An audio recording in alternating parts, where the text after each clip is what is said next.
Hello, welcome to Ashcroft TV. My name is Kalen Ashcroft. Thanks for watching another video on history of leaders of thought. Today we'll be doing Pythagoras from ancient Greece and Buddha from the ancient Indian subcontinent, so actually probably most likely ancient Nepal. But either way, without further ado, let's begin. I have this quote down here at the bottom, think different.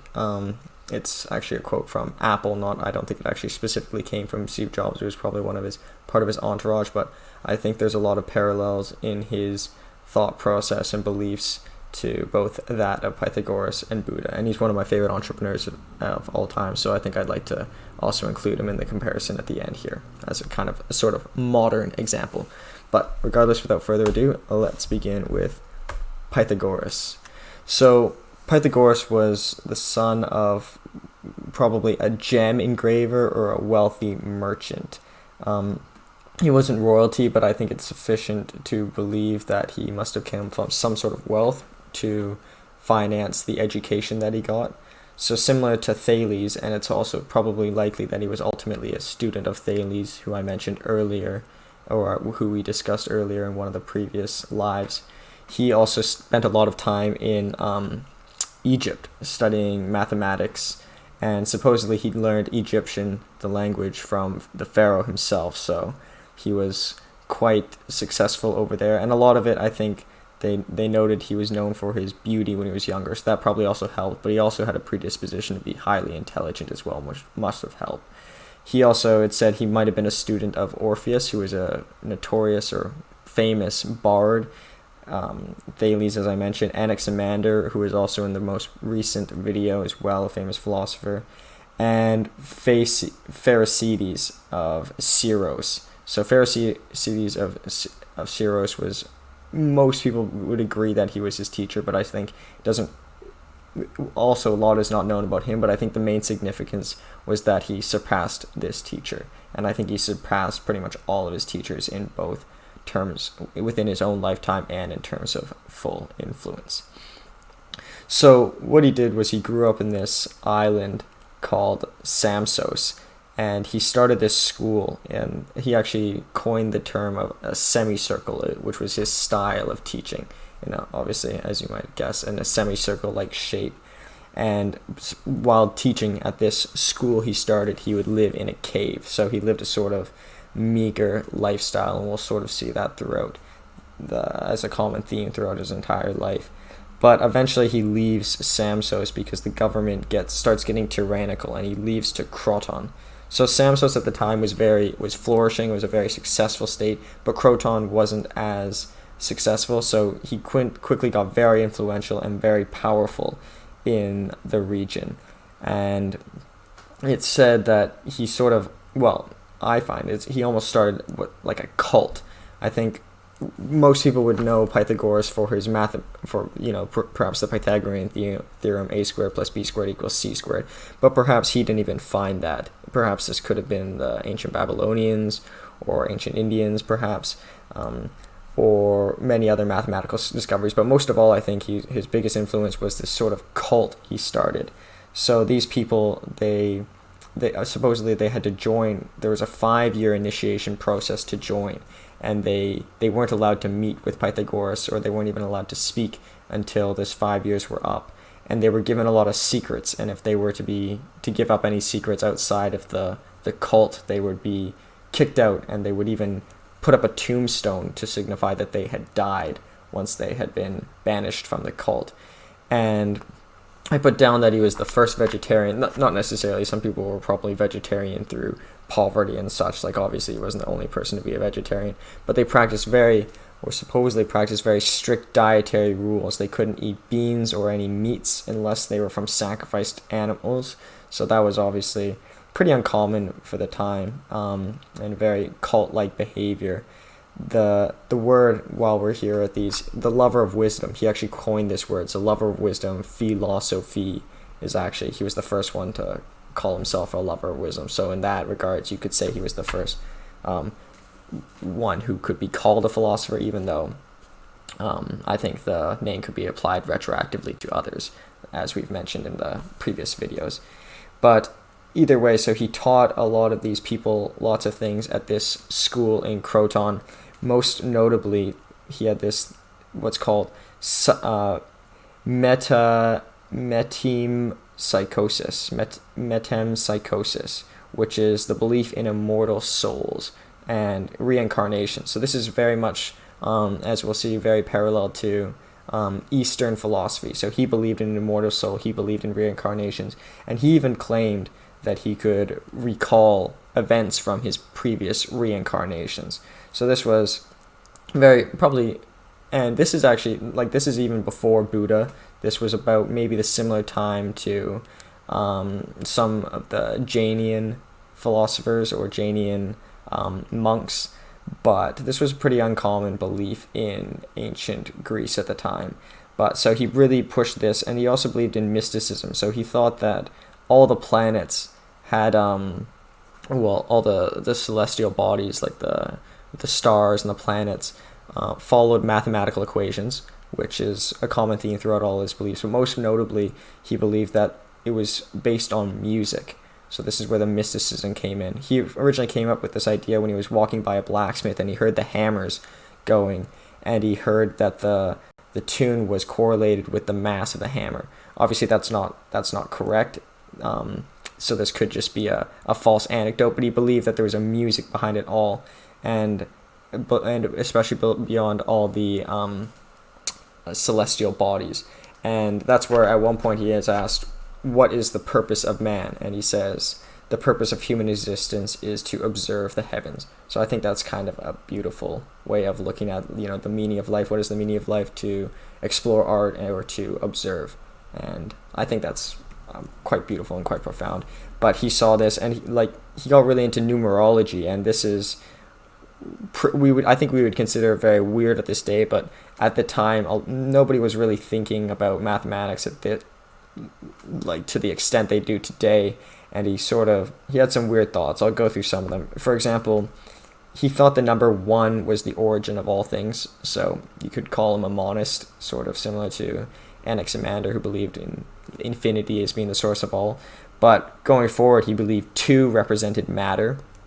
So that one I have difficulties extending to. Maybe, for example, Anaximander, who was his teacher, believed, for example, after infinity, everything came from a binary nature, so hot and cold. So now maybe 2 somehow represents matter. Hard to say. For example, I think in our universe we have obviously the infinity, and then we have matter and antimatter. So difficult to see there, but 2 represented matter in his beliefs. 3 was an ideal number because it had the beginning, middle, and end. So once again, a very weird way to look at numbers, but he also thought it was significant in that it was representative of a triangle, which was also a beautiful and important object. Number 4 was significant in that it represented the 4 major seasons. Number 7 was important as there were 7 planets, and there were 7 strings on a lyre, so kind of strange information, whether or not you consider Pluto a planet. Either way, 7 planets. And he thought number 10 was the perfect number, and he invented this thing called the tetractys, which is a triangle of 10 people arranged in a triangle. And he thought he avoided groups larger than 10, so he would only meet in groups of maximum 10. And he thought, even more strangely, or perhaps maybe just difficult to comprehend for us, but he thought the odd numbers were masculine and the even numbers were feminine. So difficult to see where he derived this conclusion from, but I think it's maybe has to do a little bit with his mysticism. He saw a sort of art, a sort of deeper level of significance of even the numbers. So I think it's pretty interesting to think of. So yeah, Plato and Socrates said, above all, he was a great mathematician, and that's what most people would know him for, his mathematics, but above all, he found a new way of life. And this Croton school was pretty much like one of the first monasteries, because everyone had to bow to everyone, and they had to abstain from a lot of things, especially sexual pleasures and such, and they couldn't even eat meat, so it was very, very strict. Similarly, they lived a communal lifestyle. They shared all their possessions, and they, like Spartans, they ate all their meals communally as well. So I guess to briefly talk about the mathematics, obviously, perhaps he didn't come up with this Pythagorean theorem, which is the hypotenuse of a right triangle equals the squared area of A plus the squared area of B of the other two sides. So maybe he didn't come up with this, but at least he was highly influential in bringing it to Greece, or bringing it to the West. Similarly, he's also credited with being significant in the discovery of proportionality, so that could just be looked at as like y equals kx, where the two are constant, and like for every x, it goes up by k. So just proportionality, which has many applications, but it's a very broad topic. But pretty interestingly, it said that he discovered these five I think they're the five perfect shapes, in that all these shapes, all of their sides are equal, and all of their angles are equal. So that's a tetrahedron, the cube, the octahedron, the dodecahedron, and the icosahedron. So all of these have, so it goes 4 faces, 6 faces, 8 faces, 12 faces, 20 faces, and they all have equal sides and equal angles. So it's a pretty cool abstraction, and I believe it goes even further, but I think you might obviously see this, but they slowly approach the shape of a circle, so there is obviously more, but these are probably the furthest they could get with their mathematical capacities at the time. So it's said by Bertrand Russell that he had a extremely profound influence on Plato, so great that Bertrand Russell says he was the greatest thinker of all time. It's said that he had a certain he was also firstly attributed a lot of miracles. Supposedly he had a golden thigh. Apparently Apollo gave him an arrow so he could launch himself far distances. Apparently at one point he was found in 2 places at once. So obviously a lot of mythology got applied to him, and maybe he gets overcredited with a lot of things, but I think that's okay. I think it's more inspiring than it is criminal to attribute things to him. Apparently he had a very interesting relationship with animals. Apparently once he talked to a bear and convinced the bear not to act savagely. He also, I think he was a very ethical person, as when he originally left his island of Samsos, he left to avoid the tyranny that was present. At one time he saw a dog Xenophon says he saw a dog being beat on the street, and he defended the dog and told him to listen to the whimpers of the dogs and think of it as a friend. So I think he liked animals a lot. But interestingly, at one point he was bit by a snake, and supposedly he was so connected to animals and so connected to the world that he actually bit the snake back and killed it. So another interesting anecdote, and you can take what you will from it.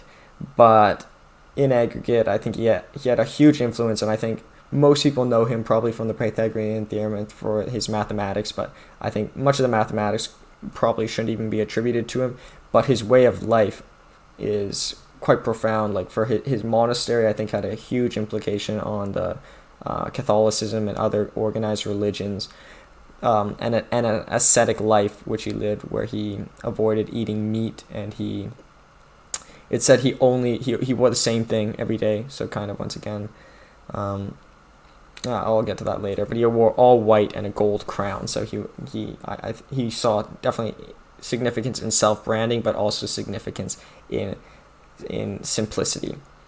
But yeah, in aggregate, that's about him. We'll get to him more in the comparison. But I think the main takeaway here was that he was more of a cult leader than he was a mathematician, and more of a philosopher and I think he's been sort of very recently been painted a little differently than most people do. Most people now view him. So moving on to Buddha. So I assume everyone knows Buddha, and I imagine everyone also knows the name Pythagoras too. But so he was born in modern day Nepal, and I guess sort of interesting insight into his appearance. It said that he had the 32 characteristics of a great man. So you can look them up. They're all strange, but apparently he had blue eyes. Apparently he had like 2 perfectly equal sized legs, which I think most people do, but could have been less common at the time. He had all 4. He had essentially perfect teeth. That's one of the applications. And basically he was known for his beauty. And at one point, one of his followers, he had to tell his follower, don't follow me because my beauty, follow me because my ideas. So I think that's one of the less known things about Buddha. But either way, to continue, so he was actually born quite powerful. His father was a chief, a local chief, and it wasn't he wasn't living in an oligarchy. His father was an elected official, but his mother was a princess as well. So he came from a very powerful and wealthy family. But with that, at the age of 29, he left his family and left his palace. When growing up, actually, he had 3 palaces, and he would sort of move between the 3, and he lived a very sheltered life.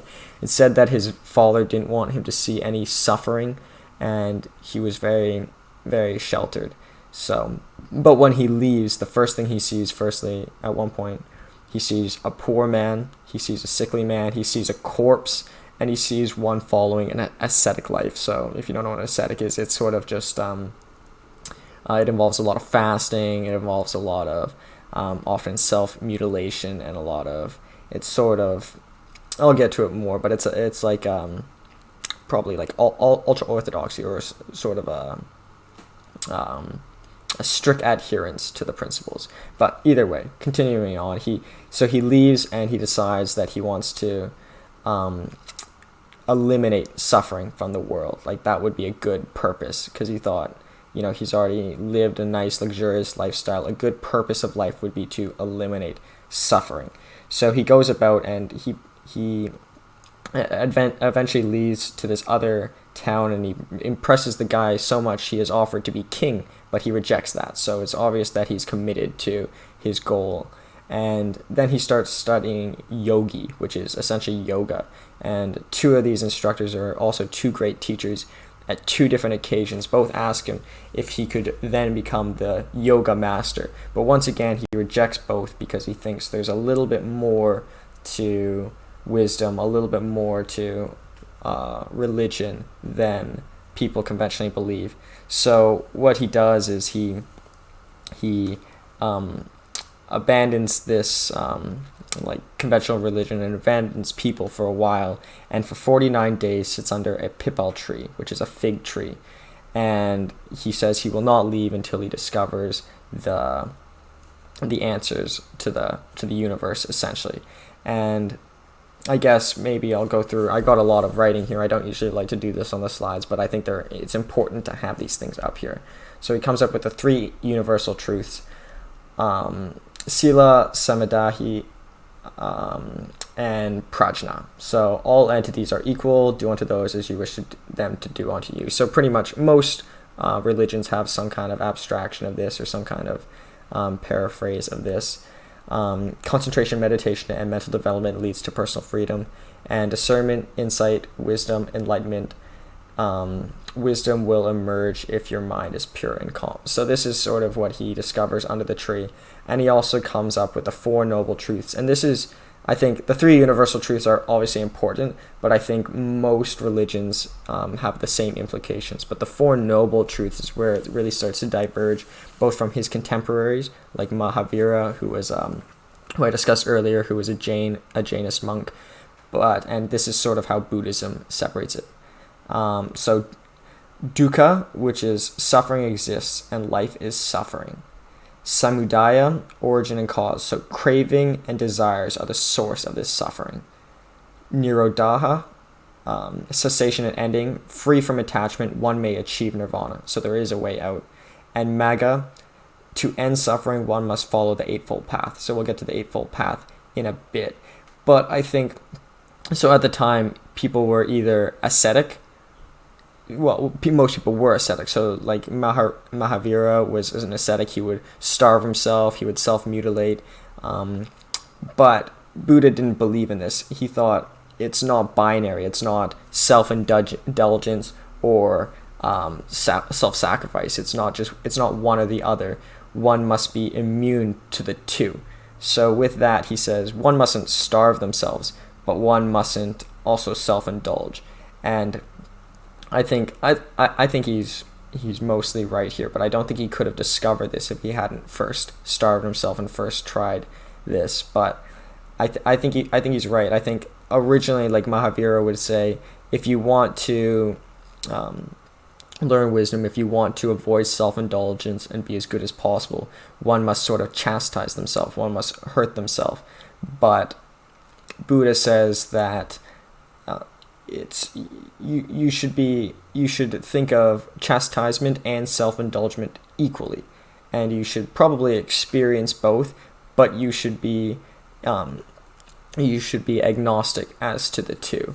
So I think that's a pretty profound belief, and that's where it really starts splitting up from Jainism.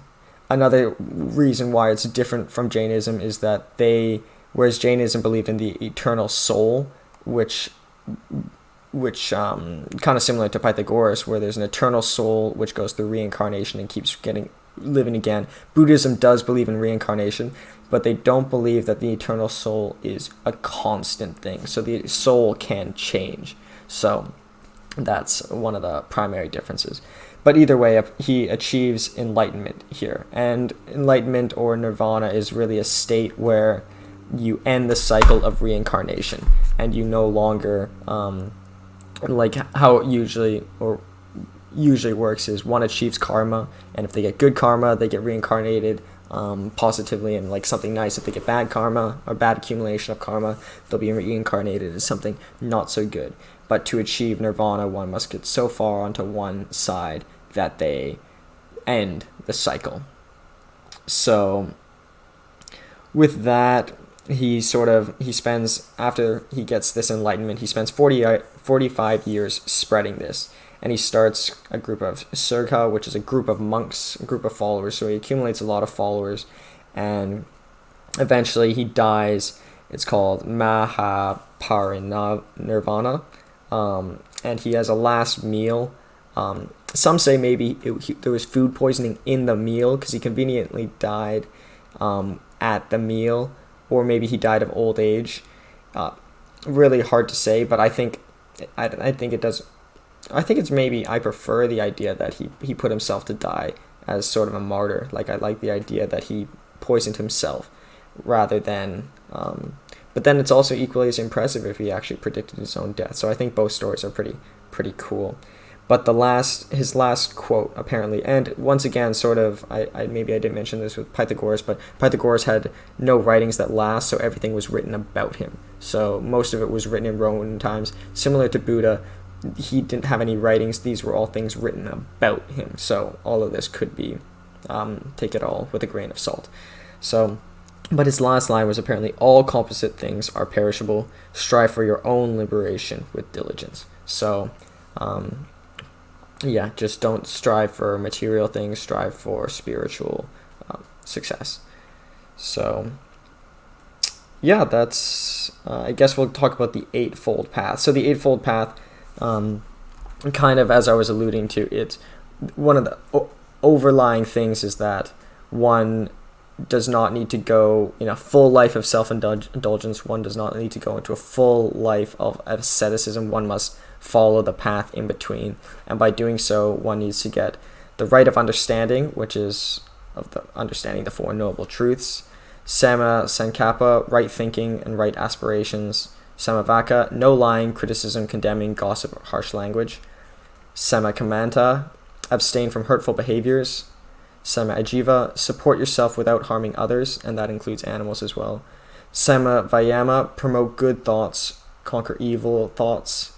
Samasati, become aware of body, mind, and feelings. And Samasamadhi, meditate to achieve higher state of consciousness. So, I personally think Buddha had a very important significance. He's kind of like sort of like a Martin Luther. So Martin Luther at the time he spent some time as a ultra adherent to the Catholic religion, so much so that he would chastise himself, he would torture himself for religious reasons. But he realized that that was not really the path to enlightenment, and he started Lutheranism, which is essentially Protestantism. But he also, the main thing that sparked this was he saw the corruption in the Catholic Church, and they were giving out indulgences for fees. But what Buddha saw was that he saw all these people, such as Mahavira and other monks, starving themselves, chastising themselves, but maybe they were doing it so much so that they were really missing the message. They would, perhaps they would go and eat a ton of food and then they would starve, and it's not as binary as that. One must sort of lose the desire for that huge meal and be immune to the pain altogether. So that's sort of the main takeaway there. So in terms of the comparison, I think they're actually both quite different. I think this is actually a cool pair, but I use the quote "think differently." Firstly, in terms of one of their similarities. Firstly, they both adhered to very strange diets at the time. So Pythagoras was a vegetarian when obviously meat eating was very desirable at the time, whereas Buddha actually was eating lots when everyone else was starving themselves. So Steve Jobs also experimented with his diet quite a bit. Sometimes he would go weeks just eating apples.